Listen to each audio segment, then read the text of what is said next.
Welcome to the DMF. I'm your host, Justin Yance, and today is part 8 of my interview with Evan Crooke. He is a distributor, a producer, a writer, and a director.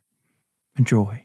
I wanted to go back to the killing jar because I don't think it's necessary for you to show whether he died or he didn't, because you've told the story Right. that needed to be told. Right. That is extra. Right. That is like reward stuff. Right. Could the ambulance have come and, saved him? Could he have done Right. that? That's not the story. The story Right. was him and his brother and reconciling with that moment that has haunted him for years. Right. And that's been solved. Yeah, exactly. And in some ways he's a tragic character too, because he's not this, we see, he's not this, squeaky clean type of guy, he's got a little rough on the edges. So it's like, exactly. And I think that's well said. We left it ambiguous, but at one point I do remember very vividly that I was afraid and spoke to my other producers that we may have to go reshoot the ending because Hollywood, meaning the engine, once again going back to the structure of the studio system or studios or whatever, just the engine, that the business people, the masters, the people someone who's never made a movie, they might have called themselves a producer, but they weren't the director, they weren't the writer, they weren't the actors. That for them, they want everything positioned in a box, right? And that's what we're talking about. The peas go over here, the carrots go over here. Well, that's the problem with having data-driven people in positions of creativity, because they don't understand. You can't have bean counters. Right. But on the flip side, if filmmakers don't respect the engine, what we're really saying is the person who has the money calls the shots. And if you think about it, is there any business in the world where the person who has the money doesn't call the shots? Is there anything in the world where someone who has money doesn't call the shots? That has been the case of history as long as we can know. So if we recognize that as normal business, and we recognize that film and television and the arts is a business built on art, not the other way around, then what are we saying? We're saying money drives this industry. So without respect to the money, and without respect to the players who control the money, and without respect to understanding the framework that makes the engine work, before you tell it to go screw itself, pardon my language, before you say, oh, the heck with that, you need to understand it. And you need to appreciate it. And then you can find ways in which you can work around it. Well, they work hand in hand. We still need the money, and we need the creative. The problem is, I think we've got too many people in too many different lanes. Right. If some people be in this lane and this lane, it would function. I think it would function better. But when you have people that don't understand this and just because they're coming in, it's like, trust the creative to do that. Which is why I think it's very good to come in, how much money you ask for, will determine how much they're going to get involved. If you make something a certain budget and you keep that there, they're not going to come in. If you make this astronomical movie, then you're going to have to deal with, certain people, and how you go about that is one way. And, if it succeeds, will lead to whether you are able to do more of that. Right. So it's all, I think it's all important. I mean, you can't just have one without the other, because you need both. And and when you don't have the people who are counting the money, then you start seeing overspending. Yeah. And you need somebody to reel them back in and go, okay, no, we don't want to spend this much because we're not going to be able to make it back, which I think has happened with a lot of Hollywood. The budgets have ballooned up to this enormous amount where you have to make over $500 million to even break even. Right. So, and that's why they want to, artists that have a good sense of responsibility to the economics. And, I was just developed. So my writer and I on this particular novella that we're trying to flesh out, he had envisioned one scene and it had multiple locations. And so on. I said, look, you need to think about this as if you're writing this and financing this yourself. and you need to be responsible and recognize that a scene where we're going down the beach and our villain is in a horse and the horse falls in the ocean or that sinks into the sand, while that sounds wonderful and while it can be done cheaper It's going to today, be a lot of money. but it's a lot of money. So the question is, can you rewrite that scene in a way that's cheaper? And now can you go further and can you combine our set pieces and our locations? Instead of 14, can we do it in 6, right? And so every artist has their own quirks, like every human being. They have their pluses and minuses. And a lot of times artists also have sort of a grouping of things that go with the craft. And one of the things is artists get this idea that, oh, I don't need to understand my contract. I don't need to understand this. I don't need to understand the financials, or I don't need to really know that if I'm writing something or I'm developing something, that how that may impact 15, 20, or 100 people down the line. And that's just not true. If we agree that every person who runs a business, like a shop or whatever, a gas station or whatever it is, a restaurant, that the more the person knows about their business, at least has some knowledge of it, of all the roles, the better informed they are, the better business person they are. Well, guess what? Film and television and Broadway and music is no different. The less show business. Right. The less you know, the less you have control. And the less control you have over your own craft based on the lack of knowledge or your stubbornness to not want to learn because it's not something that you may find enjoyable, is going to put you in harm's way when you least expect it. And so it is very imperative that artists today more than ever are disciplined and try to understand the financial impact of what they create. The studios spent a fortune, and even the non-studios spent a fortune during COVID ramping tons of productions. Today, it's very clear that those productions and the budgets for those things are coming way down, as I expected they would. There's consolidation of the streamers, consolidations of the studios, and there will continue to be more consolidations. And the fact that productions budgets, as you said, are completely inflated, they have to come down to a reality. And the studios have spent decades trying to understand how independents do it. Well, first of all, we do it in a way that we know we have nothing to work with. So we have to get more creative. We have to be responsible from a fiscal point of view. And we're not worried about 5 executives and their payroll. We're just worried about trying to get the darn thing done if we can even get past the finish line. Yeah. And so being hungry, the point behind all this is that every artist would better themselves by being a little hungry. And that when you become successful, there's 2 risk factors that happen. 1, you become arrogant. And 2, you don't become hungry. And those are very dangerous vehicles to get into. And so how do you keep yourself hungry? Throw yourself into an environment that you have a little less to work with. I would say being open. Well, yeah, being open, but also deliberately, if I've got 5 things on the table, take away 5 and make it only 1. And maybe make it half of that to get the same job done. Deliberately make it harder on yourself and take away and see if you can solve the problem and enjoy the experiment, enjoy the process, and see if you can pull it off. Most people will gravitate to what's easier. So if I know I need a producer, and that producer says to me, well, I need my line producer and I need 2 of these other producers, and I'm looking at the equation and I'm financing it myself, I'm going to say, you don't need those 2 producers. Do you have line producing value? You do have you were a line producer. Guess what? You're going to be the line producer. You're going to be the producer. I'm going to help produce with you.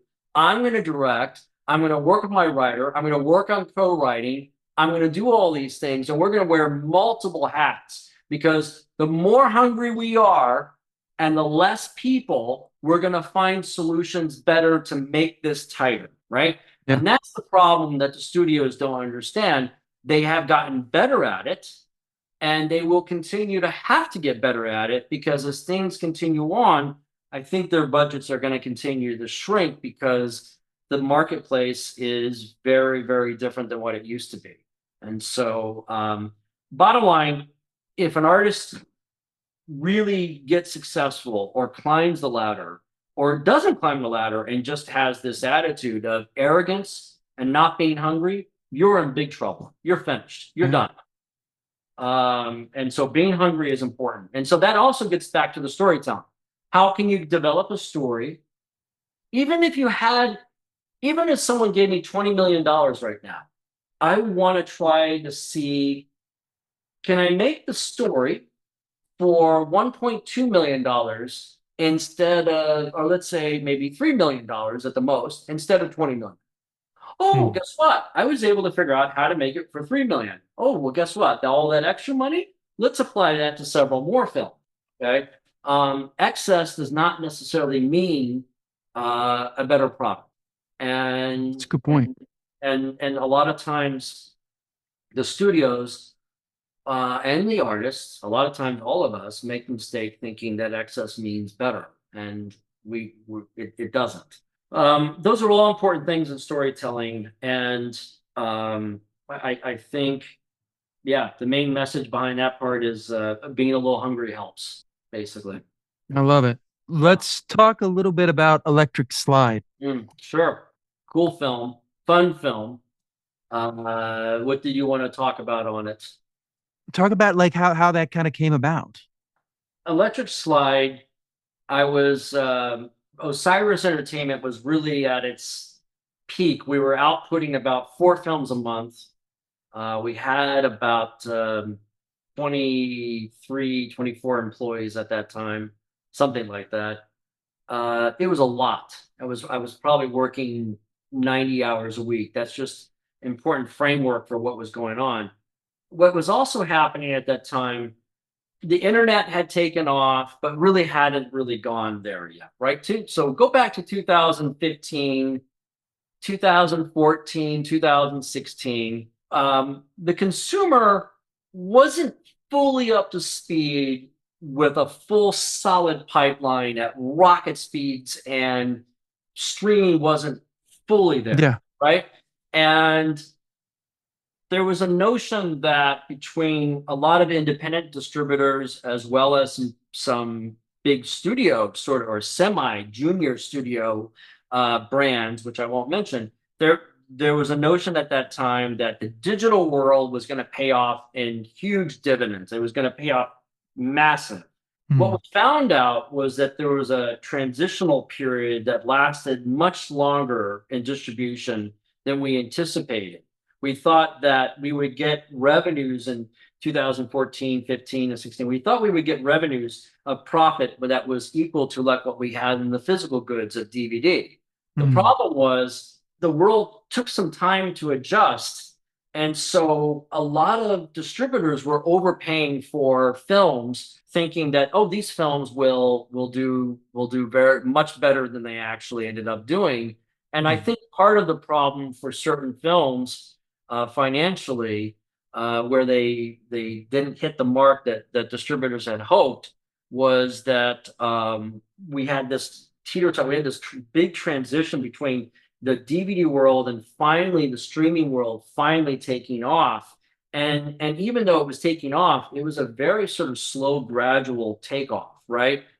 So that's happening in the commercial side of the world. But anyway, I get a call about this film, and I go to see it at a screening at UTA, and I loved it. I thought it was a great story, and I loved the fact that it had something that I cared about, which is a love story that was interesting, 2 opposite sort of people coming together, and then at the same time, it had the commercial element of bank robbery. It had also the part of a little bit of the truth based on some banks that were robbed by these characters back in the 80s. And but it was also interesting how Bonnie and Clyde kind of stuff, huh? Yeah, it was also interesting how he would rob the banks because he Oh yeah. wasn't, overly aggressive. No, no. That was very Right, different. right. He was very Jim, polite. exactly. Jim Sturgis did a great job. Patricia Arquette in that. We had a lot of good actors in it. It was a film that was a fun film. Going back to that entertainment. I enjoyed the ride when I watched the movie, and Yeah. Osiris decided to take it on. Around that same time, we had also taken on Mull, that was Linkin Park's first movie, Yeah. and Johan, who's the keyboardist for Linkin Park. That was a very different film than Electric Slide, but both of those films were big films for us coincidentally around the same time. And during that same time, the framework of the engine, the money driving engine of our industry was changing drastically from DVD consumption to streaming, but hadn't really caught on. We were sort of floating between two worlds, and and that had some bad effects on sales, and that had some positive things that came out of that indirectly that we found. Mm. Um, but overall, the film itself, I think, was a good movie, and I think they did a good job making the movie, and the acting's good and the directing's good. And Christopher Lambert's in the movie, as you know. And, Yeah. Yeah. I uh, love. yeah, I mean, I enjoyed the movie when I went to see it, and I had talked over with my team and made a very quick decision that we wanted to be a part of it. But out of that film, we struck a deal with Netflix, and we had also gone into the theaters and to several different cities, Mm. and that was a whole new experience. We were dabbling at that time with the theater chains such as AMC and Man Theaters and Regal and all that stuff, and that was a whole nother world of distribution and their ways of how you manage things was a whole new experience, for me. Mm. It was a fun film. I mean, I don't know if you enjoy it, I presume, or Yeah. Yeah. I loved it. That's why I'm bringing it yeah, up. I presume, One yeah. thing I was interesting about was the poster. What is the idea behind the poster? Because I looked at it and the We had poster almost makes it look like a different film than yeah, what it we had is. well, um we had two different pieces of art actually done. We had one piece of art done for Redbox, Hmm. and we had another art done for the theatrical run. And so which one did you see? Did you see the more bright colored one, Yeah, the bright colored one that's on the website? that's like right on the yeah, that's on the Yeah, with Jim yeah, where Stern she's and like all that. there. Yeah, and it It looked shows them running out of the bank, I think, or something like that, right? something like that hints at that, Right. but I was like I was like after seeing it, I'm like, it's not really Well, this film. I was wondering, we were trying to convey yeah. the love story between the two of them, as well as the kinetic energy of robbing these banks. I mean, this is loosely based. The story, from what I know, was loosely Mm. based on real characters that were sort of a Bonnie and Clyde team of the '80s that robbed banks in California. I think they had robbed 50, 60 banks or something crazy. Yeah, that's what they said in the Right. film. Yeah. And so both of these people were adrenaline rush, takers. They Yeah. were um they liked the thrill. I don't think it was about just the money for them. I think it was about the thrill. And so that artwork was Mm. trying to convey that thrill, that energy. Yeah. And even though the art might have not fit exactly the movie, we were doing our best to balance between that and that's the thing about art. From Yeah. stepping into distribution, on one end, I wish I had stayed with directing for the last 20 years. But on the other end, having done distribution, it forced me to understand the business side of things. It forced me to understand what a P&L, a balance sheet, but more importantly, it got me to have conversations directly with people like Redbox and Walmart and Stars Television and Netflix, and the list goes on. And constantly for year after year, I would ask these executives, we are an independent distributor. Thank you for your business. Let me ask you a question. What's the number one thing that resonates and matters to you the most, more than anything else, other than star power? It's the artwork, always. The art. 80% of a sale in the independent world gets down to the art. And if the art is not dead on as a narrative hook to catch your audience, to catch that consumer and wow them like a car accident within one split of 1 second, you're not going to make that sale.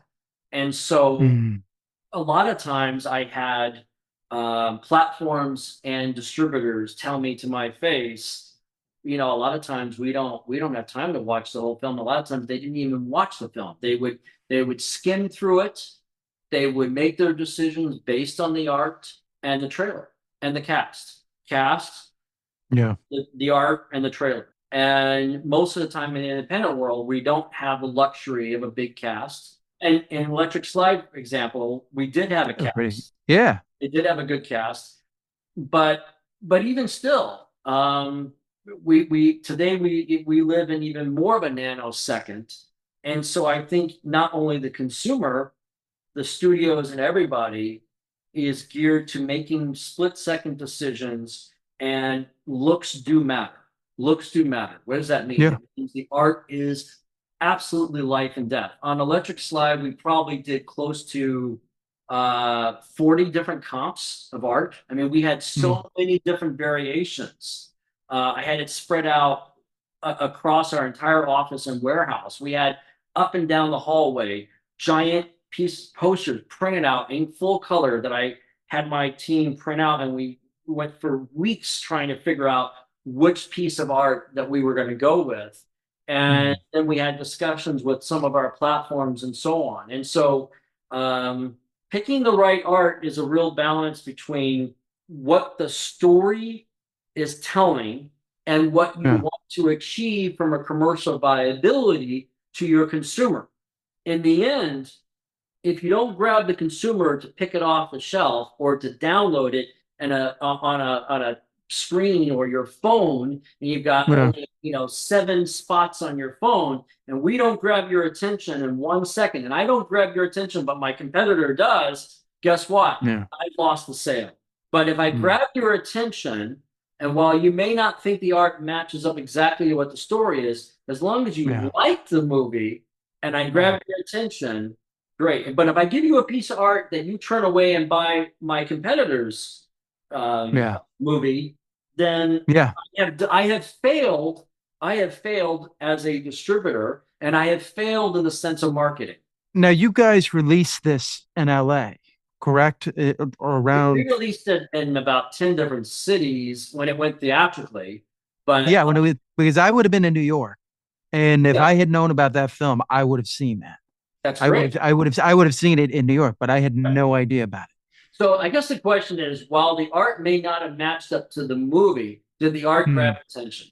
Yeah. I guess you're right. From that point of view. Right. So from a sales point of view, that's what matters. And so having been a director, having gone to film school and so on, and then becoming a distributor, not necessarily ever having that desire to become a distributor, I fell into it more than anything. Necessity. Right. And having become a distributor, I had to get used to having the creative cap, taking the creative cap off and putting the business cap on. One of the first experiences I had was on The Killing Jar. The US distributor, that was a prime example where I really learned. And at the time, I was very angry as an artist. I was very mad because I said to the CEO, you've taken this film that I poured my heart and soul into, and you've made it feel on the cover like a TNA, like some kind of sex capade kind of thing. But it didn't dawn on me. At 26 years old, I didn't realize that what they did, they were grabbing eyeballs. I didn't have the cast that was flavor of the month. And what we're trying to do is grab as many eyeballs as possible. And their job was to focus on sales. Flash forward years later, as a distributor, I learned those things continuously the hard way. And I had those same reverse conversations with filmmakers where they were angry sometimes or confused as to, on certain films, why did we go a certain way versus another way that they might have preferred? And the reason is our job is to grab eyeballs, and those eyeballs convert to cash.